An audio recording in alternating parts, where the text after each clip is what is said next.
Yimlo Adonai Leolam Elohai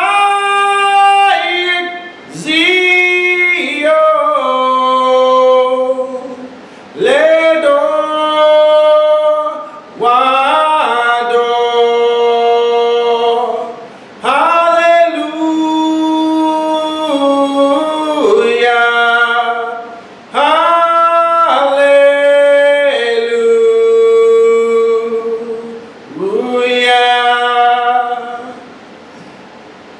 In the name of the eternal, merciful, compassionate, and gracious Elohim, long-suffering, slow to anger, and abundant in goodness and truth, rich in steadfast kindness, extending kindness to the 1,000th generation, forgiving iniquity, transgression, and sin. I bear witness that there is only one eternal Elohim in whom we live, move, and have our being. The eternal Elohim, who will bring Israel back out of captivity and have compassion on Israel, and will again gather Israel from all the nations where the eternal Elohim has scattered Israel. Holy greetings in the name of the only wise Elohim of the universe, creator of the heavens and earth, the Elohim of Abraham, of Yitzchak, and of Yaakov.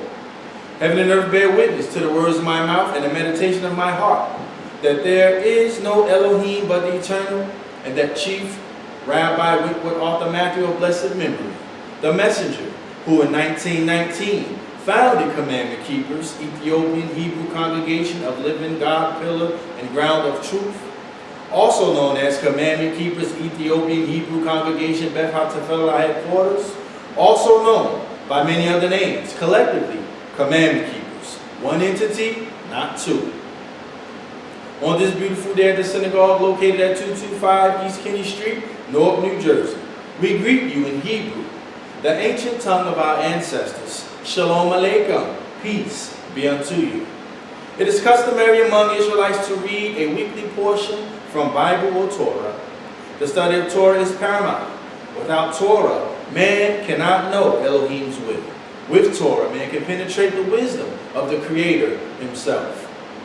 The essence of being an Israelite is expressed through the study and keeping of Torah. The Torah is the foundation of the world. It is Elohim's blueprint for the creation of the universe. We bless Elohim before studying or reading any biblical passages. Therefore, we begin Parashat BeHar with a blessing for studying Torah in Hebrew and English. Baruch atah Adonai Eloheinu melech haolam asher kadishanu b'mitzvotav v'tzivanu la'asok divrei Torah. Blessed are you, Yah Elohim, ruler of the universe, who has sanctified us with commandments and commanded us to study words of Torah.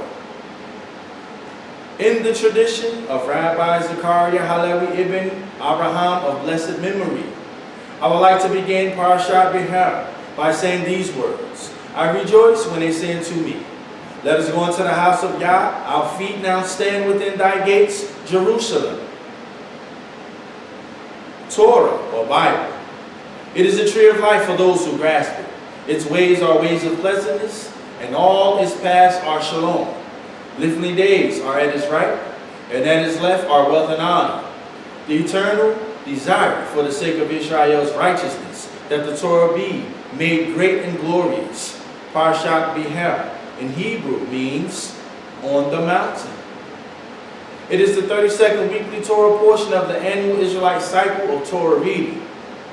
It constitutes Leviticus or Vayikra, chapter 25 verse 1 through chapter 26 verse 2. The Parashat begins. V'yadaber Adonai el Moshe BeHar Sinai limor Daber el bnei Yisrael v'ya'arotah alehim ki avo'u el haaretz asher ani notin lehim v'shabbatah haaretz shivat li Adonai. And Yah spoke to Moshe on Mount Sinai, saying, speak to the children of Israel, and you shall say to them, When you come to the land that I am giving you, the land shall rest a Shabbat to Yah. That's Leviticus chapter 25, verse 1. On the mountain of Sinai, Yah communicates to Moshe the laws of the sabbatical year. Every 7th year, all work on the land should cease, and its produce become free for the taking for all man and beast. 7 sabbatical cycles are followed by a 50th year, the Jubilee year, on which work on the land ceases. All indentured servants are set free, and all ancestral estates in the Holy Land that have been sold revert to their original owners. BeHar also contains additional laws governing the sales of lands and the prohibitions against fraud and usury. Parashat BeHar continues the instruction given to Moshe on Mount Sinai. And Yah spoke unto Moshe, then shall the land keep a Sabbath unto the Eternal. Rabbi Elazar introduced this portion with a discourse on the verse. Command Aharon and his sons, saying, this is the law of the burnt offering. It is that which goeth up on its firewood upon the altar all night until the morning. And the fire of the altar shall be kept burning thereby. This verse refers to the community of Israel when she ascends to join the Holy King in perfect union. When night enters and the gates are closed, the Lord's judgments are aroused in the world, and asses, she-asses, and dogs wander about. That is to say, the asses of their own accord, but the she-asses and dogs only if human beings practice sorcery with them. Then all men sleep, and a fire is kindled on the lower altar without the curtain. And midnight the north wind awakes, and from the lower altar there goes forth a flame of fire, and the gates are open. And the Lord's judgments shrink back into their holes. The flame of fire in its passage parts travels in many directions and enters under the wings of the cock, which thereupon crows. Then the Holy One, blessed be He, enters the company of the righteous, and the community of Israel utters His praises until morning, when they are found to be discoursing on a curtain secret. The daybreak is a time for flames and judgments, but then Abraham awakens, and there is rest for all. Now when Israel entered the promised land, there were no lower judgments in it, and the community of Israel was at ease in it upon the wings of the cherubim. For Israel did not go to rest until they had brought the evening sacrifice and so caused judgments to depart. When the burnt offering burnt on the altar, there was ease and comfort throughout, and the spouse was with her husband. Hence it is written, and the earth shall rest a Sabbath for Yah. For such it was literally. Rabbi Eleazar further quoted here the verse, if thou by an Hebrew servant 6 years shall he serve, every Israelite, he said, who is circumcised and bears on him the holy impress, has relief in the sabbatical year, because it belongs of right to him to find rest therein. And this is called the Sabbath of the land. Truly, there is freedom and rest in it.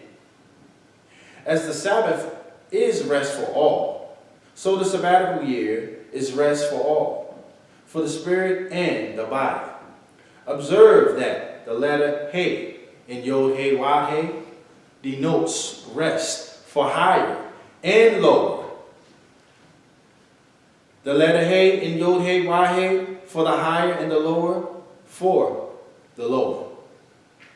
The higher He is 7 years, 7 times. The lower He is 7 years only.